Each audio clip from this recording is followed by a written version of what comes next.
Vaccine hesitancy is something that we have been fighting from day one in this pandemic.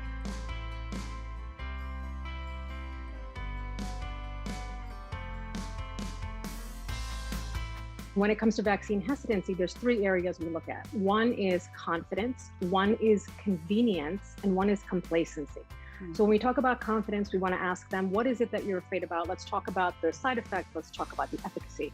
When we talk about convenience, we want to know things like cost, your ability to access it, right? Like if you said, like, I have to drive 5 hours to get it, and I'm not so excited about the vaccine to begin with, so I'm definitely not driving 5 hours, plus I'm not waiting online, plus I'm not going twice. I totally get it, right? And then complacency has to do with looking at the risks, and do you believe that this is a virus that, number one, you're susceptible to, and then number two, would actually impact you detrimentally?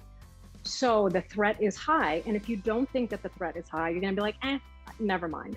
So if you're able to engage the patient in a conversation, I have a woman who is in her 50s. She lives with elderly parents. They got vaccinated, and she's still on the fence. So it was so interesting for me to learn and what the different reasons are and what people, so let's not take a one size fits all approach, because even when it comes to hesitancy, you have a spectrum. You have people who say, I'm absolutely 100% against it, and there's nothing you can do to change my mind.